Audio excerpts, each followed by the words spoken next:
Boa noite com Jesus Cristo. Amém. Vamos ficar de pé, irmãos. 1 Coríntios, capítulo 13, é o caminho mais excelente que Paulo encontrou para a igreja. Porque no verso 31 do capítulo 12, ele diz: portanto, procurai com zelo os melhores dons, e eu vos mostrarei um caminho ainda mais excelente. Mais excelente.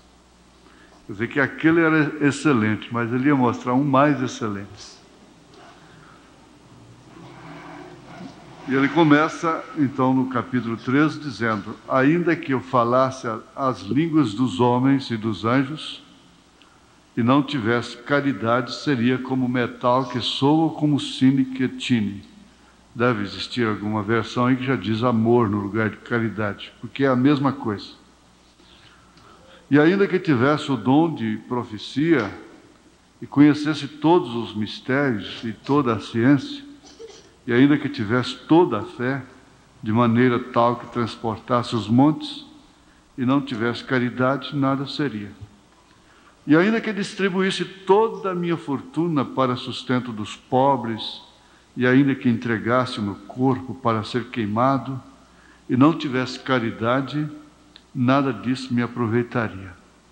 A caridade é sofredora, que vale dizer, o amor é sofredor, é benigna, a caridade não é invejosa, a caridade não trata com leviandade, não se ensoberbece, não se porta com indecência, não busca os seus interesses, não se irrita, não suspeita mal, não folga com injustiça, mas folga com a verdade. Tudo sofre, tudo crê, tudo espera, tudo suporta. A caridade nunca falha, mas havendo profecias serão aniquiladas, havendo línguas cessarão, havendo ciência desaparecerá, porque em parte conhecemos e em parte profetizamos. Mas quando vier o que é perfeito, então o que é em parte será aniquilado. Quando eu era menino, falava como menino, sentia como menino, discorria como menino, mas logo que cheguei a ser homem, acabei com as coisas de menino. Porque agora vemos por espelho em enigma, mas então veremos face a face. Agora conheço em parte, mas então conhecerei como também sou conhecido. Agora, pois, permanecem a fé, a esperança e a caridade. Estas três, mas a maior destas é a caridade, é o amor. Te pedimos mais uma vez, ó Pai, como já foi pedido, que Tu venhas dar vida à palavra em nossos corações, em nossos corpos, em nossas vidas. Em nome de Jesus Cristo. Amém, Senhor. Assentar-vos. Eu não quero fazer um estudo aqui sobre o livro da vida e o livro da vida do Cordeiro. Não é bem isso. Mas eu estou vendo aqui dois lados de uma mesma pessoa. Uma pessoa podendo falar as línguas dos anjos, podendo profetizar, podendo conhecer todos os mistérios e toda a ciência, tendo fé para transportar montes, mas sem amor ainda. E se ela tem amor, então ela teria exatamente esses dois lados, essas duas coisas preciosas. No parágrafo 163 até o 174, nós vamos ler da mensagem A União Invisível da Noiva de Cristo. A união invisível da noiva de Cristo. Não é bem um apanhado sobre os dois livros da vida e o livro da vida do Cordeiro. Não é para este fim.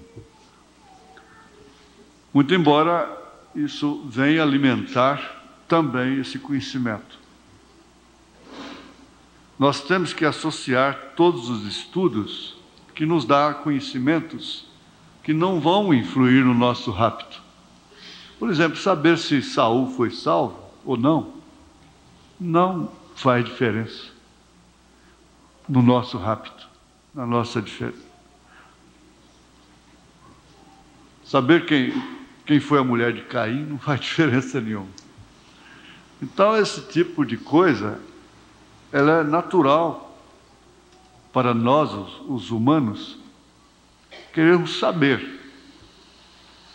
Mas o mais importante é tomarmos conhecimento destas coisas exatamente quando o Espírito Santo quer nos dar, porque ele o faz associando alguma coisa à nossa vida vivida. Então vamos ver aqui quando o profeta diz: seu nome de primeira natureza nasceu e foi posto num livro da vida, e todos seus feitos foram escritos também nele.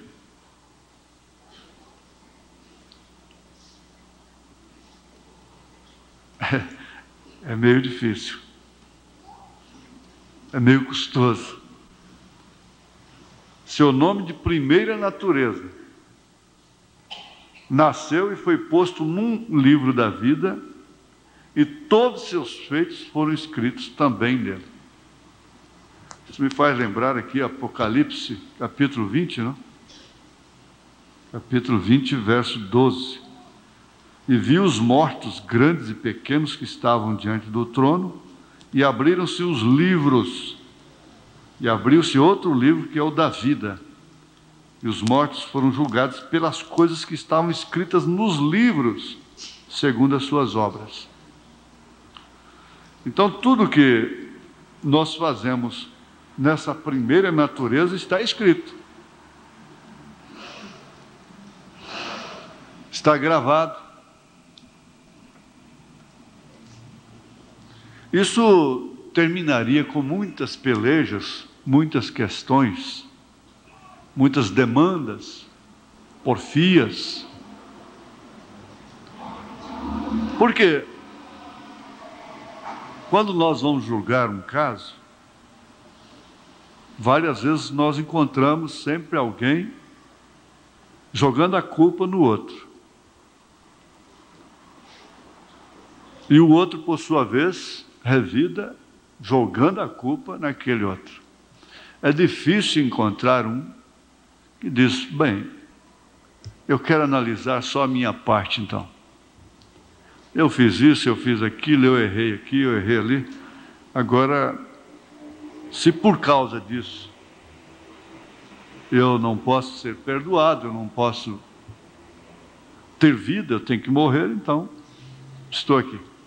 É custoso isso aí. Então nós nos pomos a nos defender, e às vezes até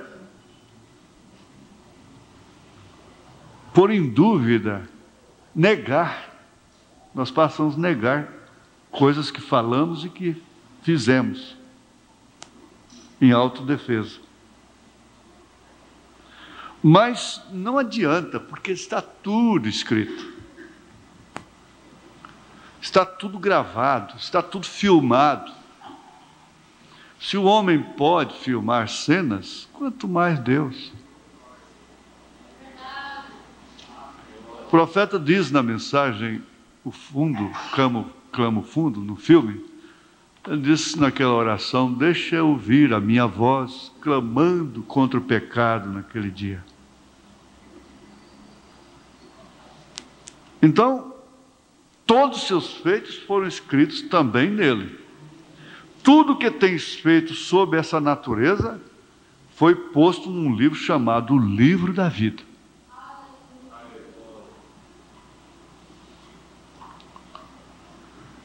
Vocês notem em Daniel, quando ele vem ao anjo de dias, digo, a um ancião de dias, cujo cabelo era branco como a lã, milhões de milhões vieram com ele para ministrar a ele, a noiva. Ministrar a noiva.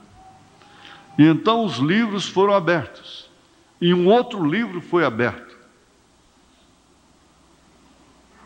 o qual era o livro da vida. Já ali há santos. Ali há santos. Há do verbo haver. Existem.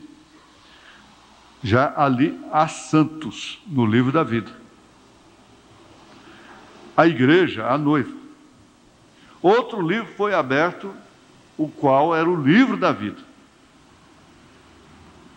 Agora, porém, quando fosse separado dessa união por morte espiritual, teus desejos naturais de vestir shorts, vestir roupas de homens, etc., pintar a face, cortar seus cabelos, desejo de prostituir, desejo de estar comungando com o mundo. Então, teus desejos naturais é ser intelectual, homem inteligente, conhecer algo melhor que o outro. Está no parágrafo 166.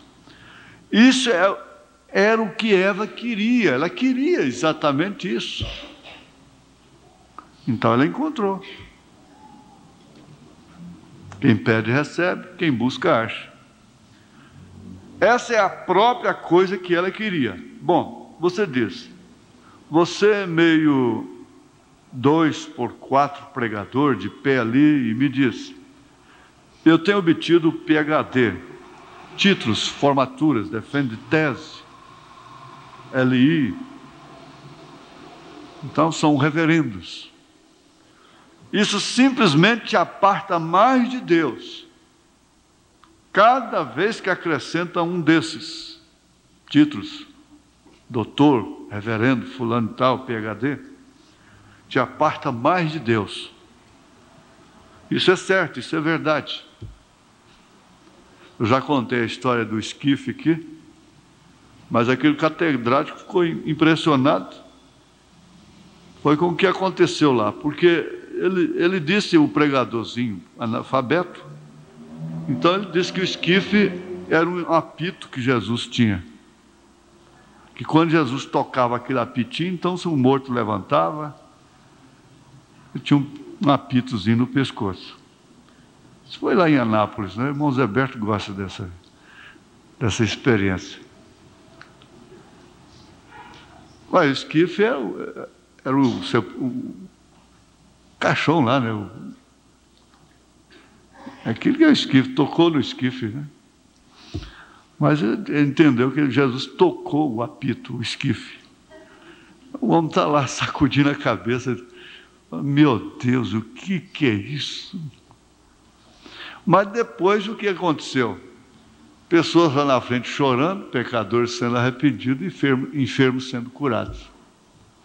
E aí? E agora? Como é que nós vamos fazer? É isso mesmo. No 167 ele continua dizendo, isso era o que Eva queria. Essa é a própria coisa que ela queria. Bom, você diz, você é meio, então, eu sou PhD, LI, essa coisa toda. Bom, isso te aparta mais de Deus, cada vez que acrescenta um desses. Isso é certo, isso é verdade. Bem, isso é o que Eva escolheu. Ela estava grávida com essa classe de gravidez. Isso é o que a igreja é hoje em dia, escolas bíblicas, intelectuais. E notem, cada um em desacordo com o outro. E aí entram as polêmicas. Nunca vão chegar a um acordo, porque sempre existem os dois lados da fatia, diz o profeta. Uma grande confusão e exatamente igual ao que a Bíblia dizia. Babilônia, vira Babilônia. Às vezes a mente da gente vira uma Babilônia, vira uma confusão.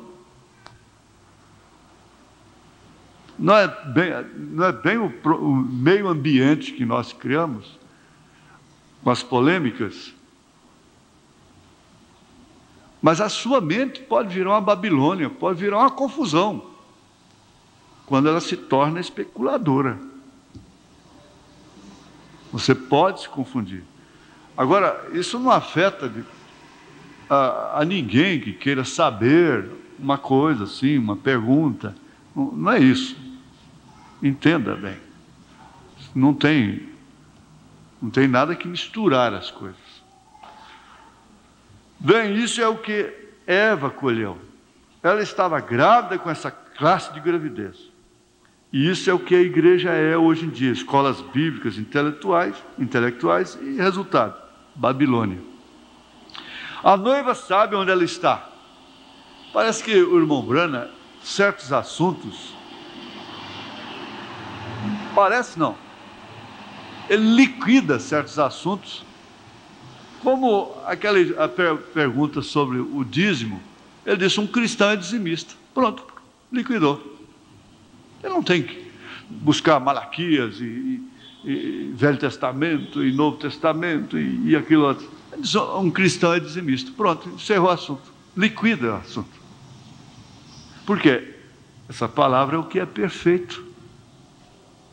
Aniquila as conjecturas, aniquila os próprios dons de ver, de interpretar, de profetizar, de coisas assim. A noiva sabe onde ela está. A noiva sabe. Inclusive, a hora presente do seu ministério, a condição do tempo que está vivendo. E ela sabe quando o Espírito, que é soberano, diz: faça, não faça. Ela é muito pequena, não haverá muitos salvos. Ela é muito pequena em número nesta era. Não haverá muitos salvos, somente uns muito poucos.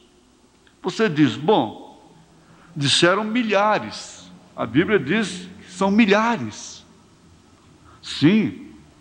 Porém, tem vindo ao longo de 2000 anos em cada era onde surgem. Por isso nós mostramos sempre o quadro das eras. Cada era dessa teve milhares deles, quer dizer, formam milhares ao término das 7 eras. Então, ele afirma: sim, porém também tem vindo ao longo de 2000 anos em cada era onde surgem. A era de Lutero, e este grupo, e então morreu e se denominaram.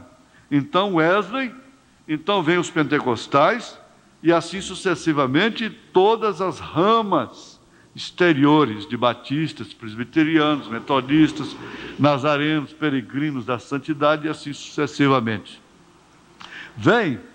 Todas essas se dividiram daí como uma folha. Porém, recordem, quando desceu e o grão começou a madurar, você encontra que antes que esse grão possa amadurecer, tudo nesse talo tem que estar morto. Aleluia! O sistema esteve um dia no talo lá do pé de milho, mas hoje ele está seco. A vida está no grão. Não podem ver onde estamos parados. Eles não podem ver. A vida está novamente no grão, que é exatamente igual ao mesmo grão que caiu na terra. Esse povo luta, deseja ser como a primeira igreja. O mesmo Jesus na forma da noiva, o mesmo poder, a mesma igreja, a mesma coisa, a mesma palavra. Ela deseja ardentemente isso. Todas as mulheres que desejaram filho na Bíblia alcançaram. Desejaram ardentemente. Filhos especiais, filhos palavra. Então, se ela deseja o filho, ela vai ter o filho. Ela pode ser estéril hoje, pode estar seca, velha, acabada, em fase contraditória, mas ela vai ter esse filho como Sara teve. A mesma palavra sugada através destes e vem aqui e sobe a cabeça. E toda essa vida que atravessa por aí, levanta seu povo e agora está se formando numa cabeça para o rapto. O rapto é o arrebatamento, é um rapto porque o mundo não perceberá. E toda essa vida, falando disso amanhã, pela noite, ou na noite seguinte, o Senhor permitindo. Quando, por meio da morte espiritual, você é separado de sua primeira união. Você é separado de sua primeira união. Aqui volta o assunto inicial. Você é nascido de novo e casado novamente com a nova união espiritual, não sua vida natural das coisas do mundo, mas de vida eterna. Aquele germe que estava em você no princípio te encontrou. Agora, teu antigo livro desapareceu com tua união antiga. Agora teu nome é antigo, tem sido trasladado. Agora vocês dizem, quer você me dizer que meu antigo livro, Deus o colocou no mar de seu esquecimento. Você está perfeitamente de pé diante de Deus. Agora, seu nome está no livro, digo, no novo livro, não no livro da vida, mas no livro da vida do Cordeiro, o que o Cordeiro redimiu. Agora, pela sua presciência, ele o fez antes da fundação do mundo, sabendo que o Jacó seria Jacó, mas já o amou antes que ele nascesse, e já aborreceu Esaú. Pela sua presciência. Aqui no Apocalipse mesmo, capítulo 21, verso 27, ele diz: e não entrará nela, na cidade santa, coisa alguma que contamine e cometa abominação e mentira, mas só os que estão inscritos no livro da vida do Cordeiro. Apocalipse 21, verso 27.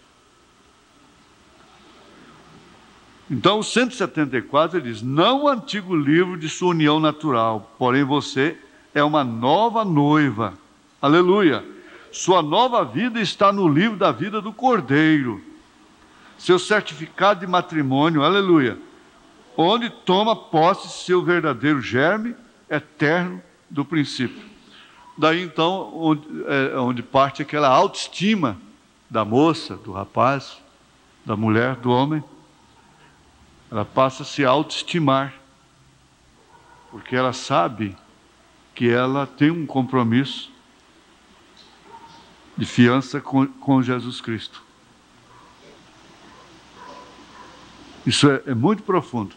Aqui no quarto selo, no parágrafo 59, ele diz, no parágrafo 60, esses nomes que foram postos no livro da vida do Cordeiro, antes da fundação do mundo, certamente sairão. Por isso Jesus está ali esperando em sua obra como mediador, até que entre essa última semente. Então ele tem um lado da coisa que é reservado exclusivamente para esse fim. Ele sabe exatamente quando vier. Outro dia lemos a referência do que disse Irineu: quando houver entrado esse último membro do corpo na última era, nesse tempo a coisa será revelada. Aqui vemos exatamente a verdade. Estamos nesse dia. Então não tem o que conjecturar. Agora eu quero voltar aqui para 1 Coríntios. 1 Coríntios, capítulo 13. Obrigado. Essa chuva vai trazer frio, né? Às vezes tem hora que eu vejo que eu sou profeta. Estão dizendo que a chuva vai trazer frio.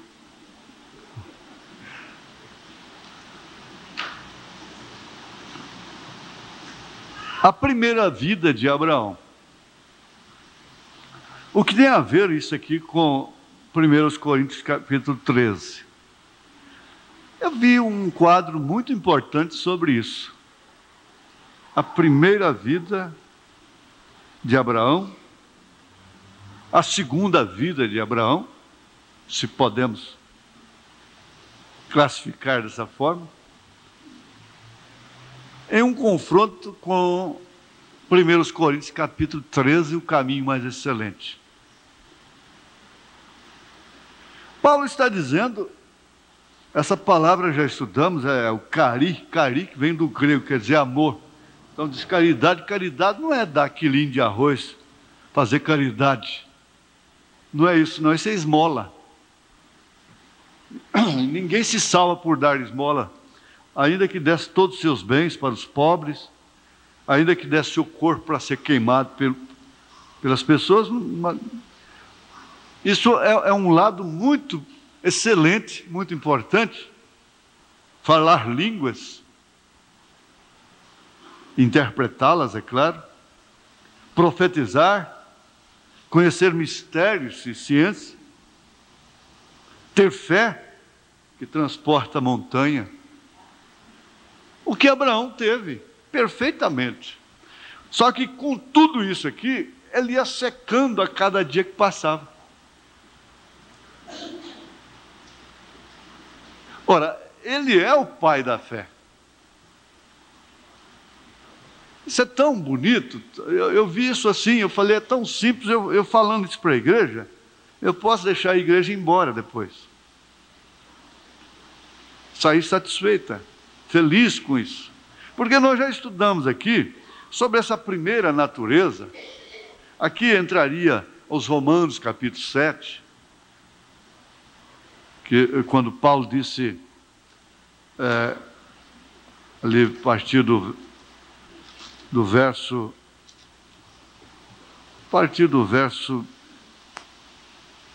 12. E assim a lei é santa e o mandamento santo, justo e bom.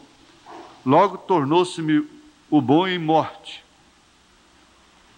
Porque os adventistas invocam a lei sobre si, e com isso eles invocam a morte. Primeiro, os Gálatas, capítulo 13, os adventistas já estavam penetrando lá, esse espírito adventista, misturando graça com a lei. E às vezes nós lavramos a nossa própria sentença.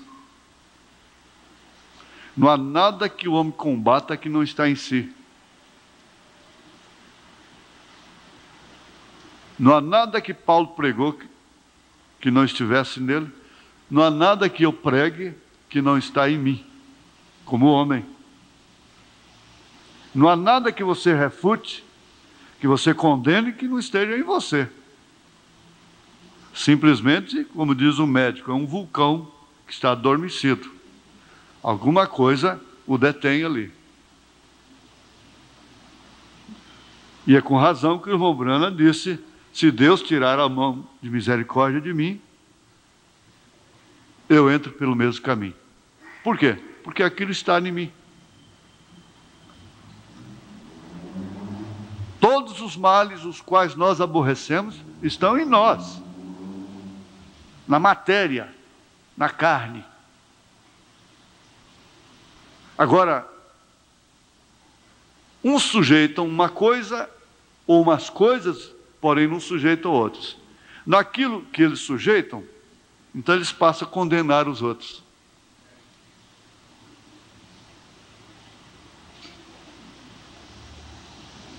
Aí vem a mensagem, e você? Quando o irmão Branham disse para aquela mulher, e você? Então nós não podemos proferir juízo, porque nem o Senhor Jesus trouxe juízo. Ele não veio julgar o mundo, ele veio salvar o mundo. Existe um dia reservado para o juízo, o dia do trono branco, julgamento do trono branco, quando todos serão julgados, se é que não foram apagados aquelas coisas, vão ser julgados por elas, se elas não foram apagadas. Mas então, por exemplo, eu não bebo, não fumo, então eu condeno quem fuma e bebe. Mas eu minto. É uma corrente. A corrente, ela não é mais forte do que o seu elo mais fraco. Então você pode ter virtudes e dizer, isso ali eu não faço, o profeta disse, disso aí eu não sou culpado, mas culpado no mínimo, culpado no máximo. Eu não sou culpado disso que eles estão fazendo, mas eu também sou culpado, culpado no mínimo, culpado no máximo. Isso nos poria em temor reverencial. Por quê? Nós passaríamos a conhecer-nos a nós mesmos e nunca seríamos fariseus legalistas. Agora, é claro que quando existe um ofício para pregar, um ofício sacerdotal, aquele ofício prega, condena o pecado pelas raízes, independentemente de quem quer que seja. Não é o homem, é o sacerdócio. Billy Paul mesmo disse que seu pai, quando estava no púlpito, em outras palavras, ele era uma pessoa. Quando ele estava fora, ele era outra. Não que ele fosse um malvado lá fora e um santo aqui na frente. Não, não era isso. Quando ele estava no homem, William Branham, ele era mole. É isso que é, em outras palavras, não é? Então, uma vez o Otávio nos falou aqui daquele tenente que não aceitava nenhum soldado chegar atrasado de forma alguma, mandava para a cadeia na hora. E um dia ele próprio chegou 5 minutos atrasado, ele próprio teve que bater sua condenação.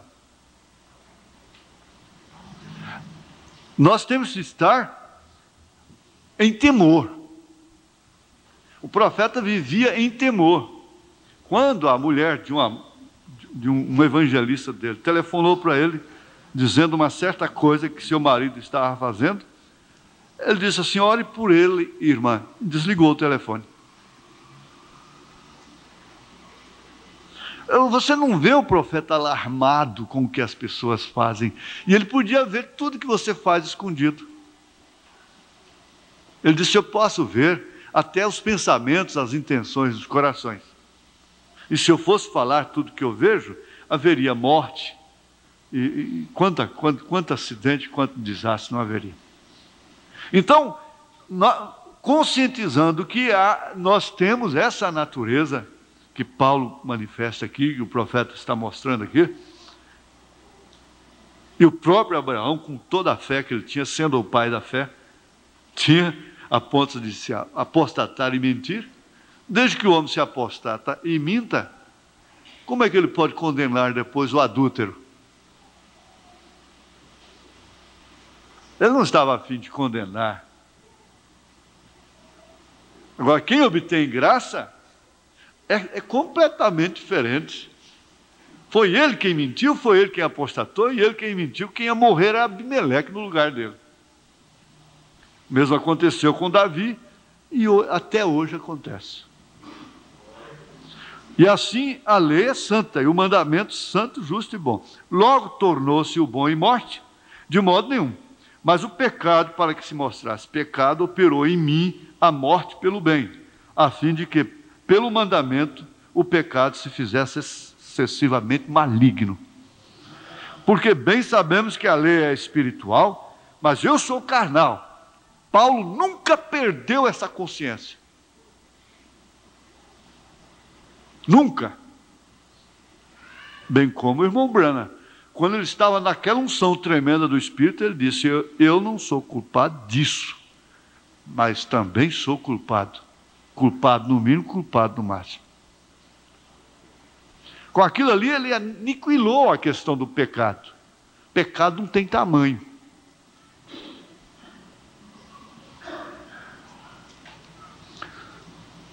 Porque bem sabemos que a lei é espiritual, verso 14.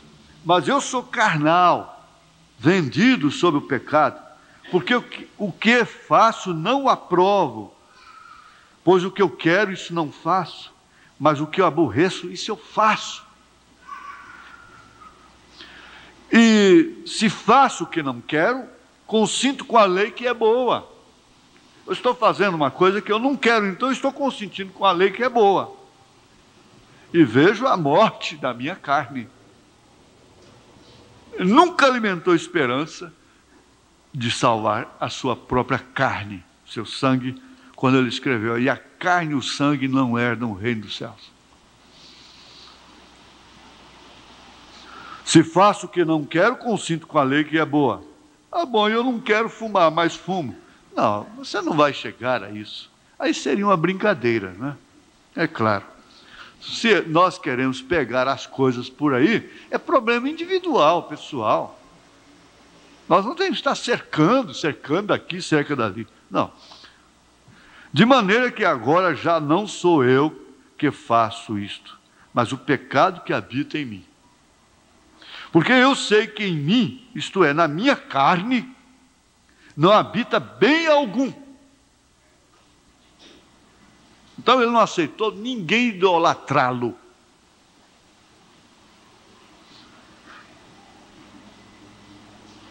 Parece que é um sermão que estava justificando erros, falhas. E com efeito o querer está em mim, mas não consigo realizar o bem. Eu quero parar de beber, mas não consigo. Era isso que estava acontecendo com ele? Porque não faço o bem que quero, mas o mal que não quero, esse faço. Vai muito da noção do que seja mal. Porque pensar errado a respeito de alguém é mal. Julgar alguém no pensamento é mal.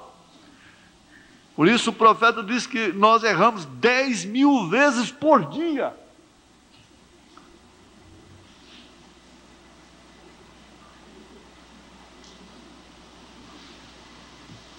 Isso aqui é para quem não perdeu a consciência do que é mal.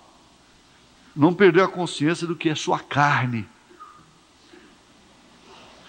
Ora, se eu faço o que não quero, já o não faço eu, mas o pecado que habita em mim, isso é igual o veneno da cobra, que se massacrou a cabeça dela já, e ela ainda está mexendo todo o tempo.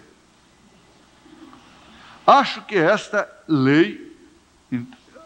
então esta lei em mim, que quando quero fazer o bem, o mal está comigo, porque segundo o homem interior, tenho prazer na lei de Deus, lá dentro.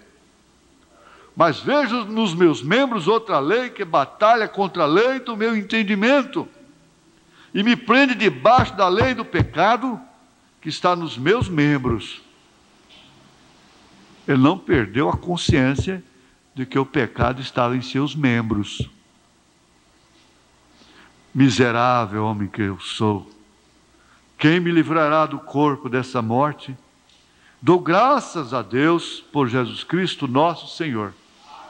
Assim que eu mesmo com entendimento sirvo a lei de Deus, mas com a carne a lei do pecado. Então a vida de Abraão, vamos dizer, a primeira vida de Abraão, secou.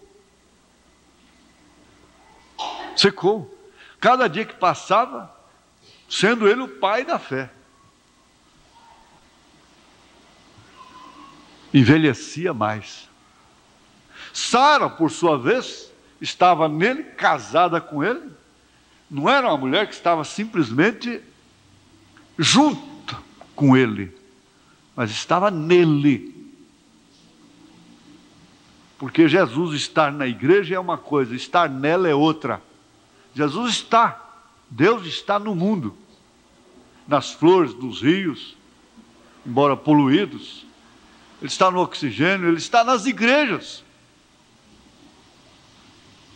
Ele está com elas, ele está nelas, com elas, está com elas. Agora, ele só está o Espírito de verdade que o mundo não pode conhecer, não recebe, porque não... Mas ele habita convosco e estará em vós. Cumprido assim o mistério tríplice. Deus, Pai, sobre nós. Filho, conosco, está conosco. Espírito Santo em nós. Então se cumpre. Ele está em você, sujeitando estas coisas que estão nos seus membros. É a única maneira de sujeitar. O espírito religioso também sujeita. O espírito religioso faz santas, faz santos, faz freiras. Não tem mulheres mais santas do que as freiras. Em vestido, então, em veste, não tem como. As muçulmanas, elas não estão mostrando os joelhos por aí, com saias rachadas, não. Elas não mostram nem o tornozelo, os tornozelos. Santas. Espíritos religiosos fazem santos. São homens que passa vergonha na gente. Eles dão lição de moral na gente. O profeta chegou a dizer, eles têm coisas que nós não temos. Mas vamos ao fato da primeira vida de Abraão. Agora veja, Abraão podia dizer, gente, olha, eu fiz tudo isso. Inclusive, lutei contra 5 reis, fiz tudo isso. Aqui o 1 Coríntios 13, direitinho. Mas sem o amor eu não sou nada. Sem o amor eu estou perdido. Eu estaria incompleto. E essa escala não existiria se não viesse o Isaac. Porque Abraão é fé, Isaac é amor. Tanto que ele fez. Tanto que ele creu. Mas se não tivesse o Isaac? Bom, eu fiz Ismael, o que é isso? Um selvagem. Eu tive concubinas, e é isso que você fez.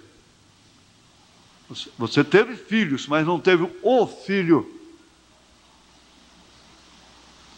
Então o que veio complementar, realmente, enquadrá-lo em 1 Coríntios 13, foi o Isaac. E o Isaac não dependia de si. Porque quando ele podia construir, fazer o Isaac com Sara, Sara não lhe deu condição. A igreja não dá condição para o próprio Deus. Tem que vir essa metamorfose. E esse amor, esse Isaac tem que vir realmente para aniquilar tudo. Tudo aquilo que nós podemos fazer. Veja que quando o filho veio para Abraão, ele já não podia fazer mais nada. Nem ele próprio. Muito menos Sara. Por que Deus não abriu a madre de Sara enquanto nova?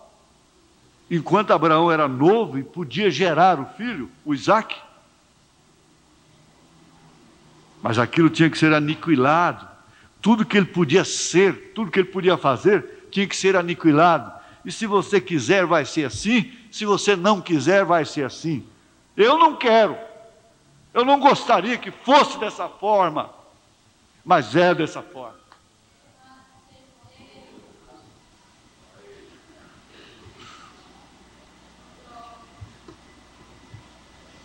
Abraão, fé. Isaac, amor. Sem esse amor nós não conheceríamos a graça que é o Jacó. A graça é Jacó. Amei a Jacó e aborrecia Esaú. Sem essa graça nós não conheceríamos a perfeição, o José. Então veja, sem a fé não conheceríamos o amor. Sem o amor não conheceríamos a graça. Sem a graça não conheceríamos a perfeição.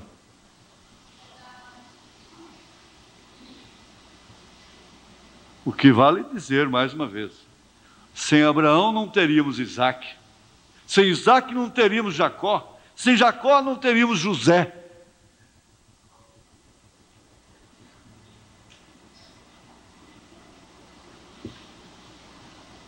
Então, queiramos ou não, nós estamos exatamente nesta fase. Você quer saber qual é a fase que estamos passando, que estamos sofrendo? É a fase que Abraão sofreu. Nós somos filhos de Abraão. E Pedro chegou até a dizer, da qual vós sois filhas, se referindo às irmãs, diz, vocês são filhas de Sara. É muito claro que Sara chama o marido de Senhor. O que talvez não fosse necessário. Amor, querido, meu velho, bem, seja o que for, mas que o respeitasse, o reverenciasse como Senhor, como esposo.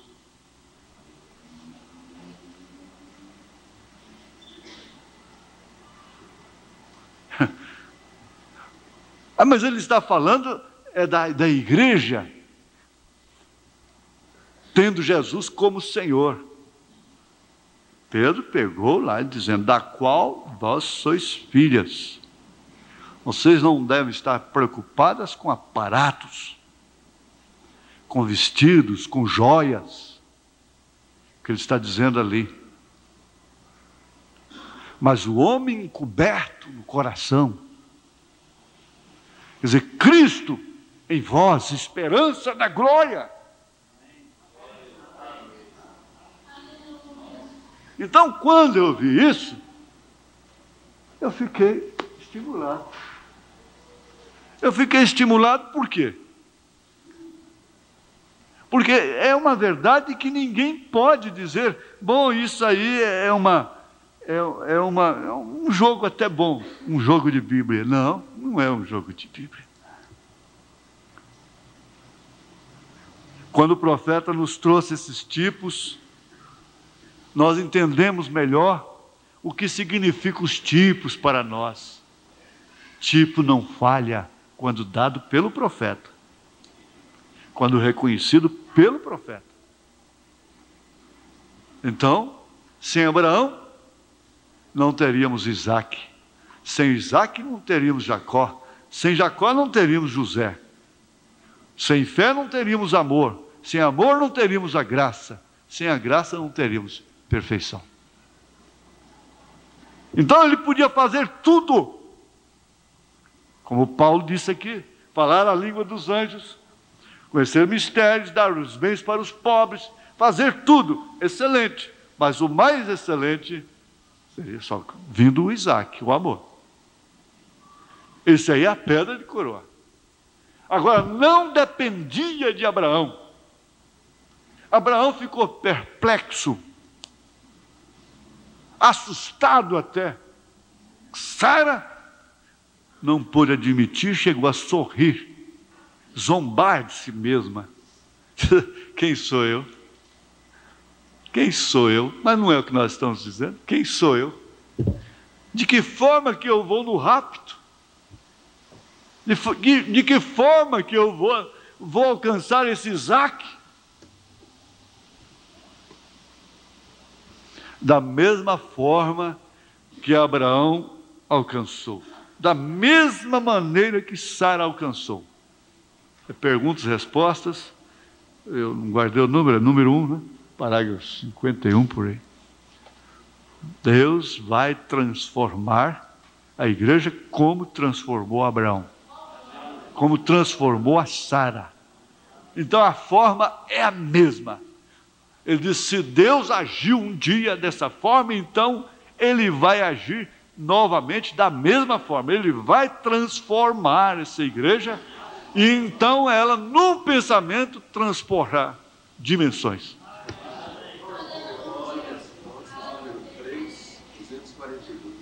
Perguntas e respostas. Número 3, 242 também. Vamos inclinar nossas cabeças.